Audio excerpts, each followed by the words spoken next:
Yeah. Tank is one of the most interesting fighters to watch because he's so different. His style is so different. You know, he's so economical. Like, he puts pressure on guys without throwing too many punches, and then starts to figure holes out. And the way he can explode and move in with one shot, my God. Yeah, he very explosive. He's very explosive, and you know, man, he be cracking them dudes. Hey, he be putting them to sleep. Just cracking people. Don't dub it on, go. I'm not. Challenge.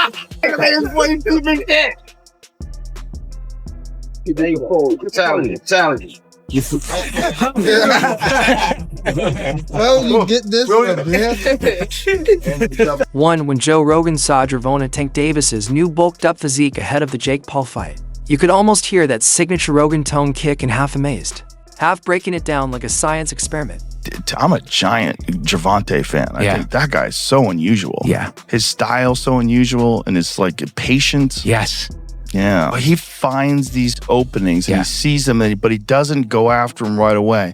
He waits for the right time. He's so patient. Right. Like, when you watch the early rounds of his fights, he's like at a world champions that are competing today at the highest level. He probably has the lowest punch count in the early rounds. Yeah. Because he just wait, but he also knows he's got that nuclear option that if he can crack you, most likely he's going to take you out. He's got massive confidence. On his podcast, Joe didn't waste a second sugarcoating it. He looked at Tank's latest training footage and said, "Dude looks like he's been built in a powerlifting lab." And honestly, he's not wrong.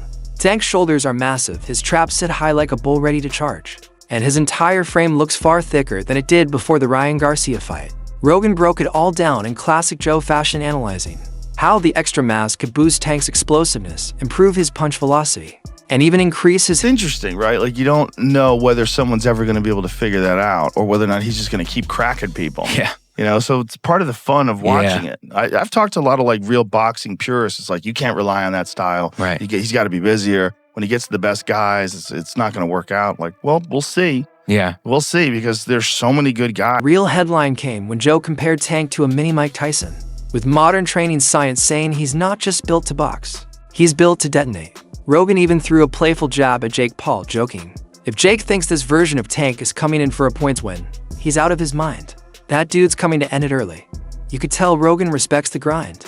He loves watching a fighter evolve. And this version of Tank looks like evolution on steroids, not literally. You know, he got the skills, the power, he got the ring IQ to do good, but we haven't seen that yet.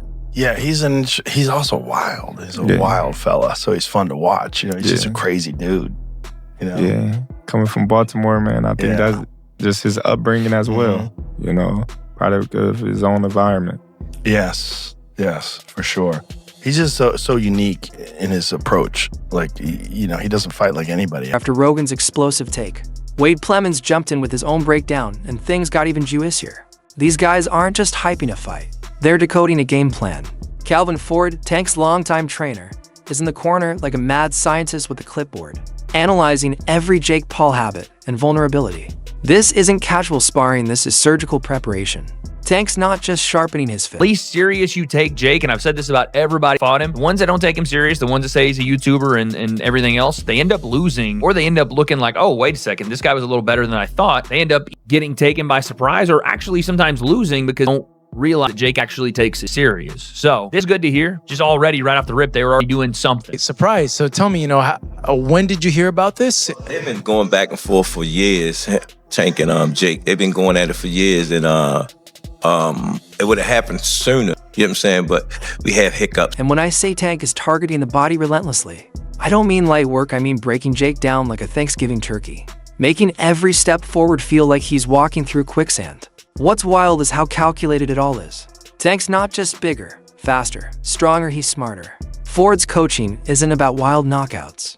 It's a chess match. How do you make a 200-pound monster? See a guy that's targeting the body, and it's the best thing that Tank could do for this fight. I mean, trying to go headshot for headshot with Jake Paul when he's probably 7 inches taller than he is. I'm assuming he's going to have a bit of a reach, even though Tank has a kind of freakish reach for his height. Don't think that's a great idea. And again, you're at eye level with Jake's belly button damn near. So you're going to have to be able to land shots right there on the waistline. And it's probably the best idea if you actually want to knock Jake out in this fight, if you actually want a game plan, because again, it's an exhibition, but if you want a game plan to get him out of there. You can almost picture it, Tank's combinations cracking to the body, Jake's hands dropping, fatigue setting in, and suddenly opportunity knocking. Everyone keeps calling this an exhibition, a circus. But watch that footage closely, Tank's treating it like a world title defense. Because when Calvin Ford's in your corner, fear becomes a weapon.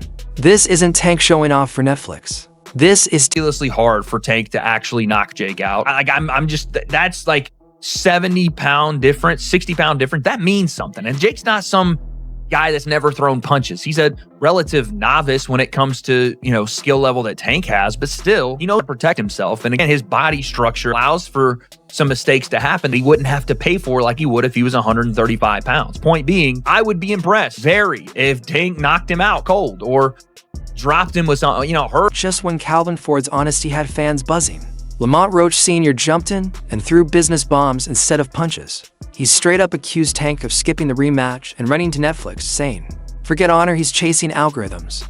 And honestly, you can't even blame him for saying that. The Jake Paul fight feels like boxing took a hard left turn into a YouTube thumbnail. Imagine explaining this to an old school fight fan. Yeah, bro.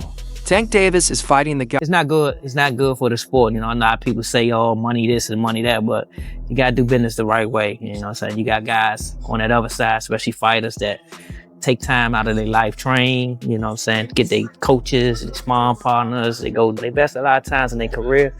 And it's a lot. So, when they get back, they get news like that, it does not receive well. So, but we solid. We're going to stand 10 toes down, man, and we're going to see what's next for us. Roach didn't stop there. He said, you can't just break contracts for a bigger bag. And I'm sitting there like, tell that to Hollywood and every influencer with a boxing license. But he's got a point. If Tank really ditched that rematch for Jake Paul, that's like skipping the NBA Finals to play in a celebrity 3v3. Sure, you'll get the money, but your legacy will be side-eyeing you. Don't get me wrong, Jake can punch. But Tank's built like a pocket-sized missile. It's just so much more better than Jake Paul. And some people feel, well, Jake Paul is this big heavyweight that punches hard, and Tank's going to find out, do you feel like this is going to be an actual real fight just underneath the term exhibition? And do you plan out when someone gets hurt? I don't even want to talk on that fight, to be honest. I can care less about what it is. It's an exhibition, man. You know what I'm saying? It ain't nothing. He ducked that word. Yeah. He ducked that word. Right after Lamont Roach Sr. lit up the business side, his son, Lamont Roach Jr., came through like a man done being polite.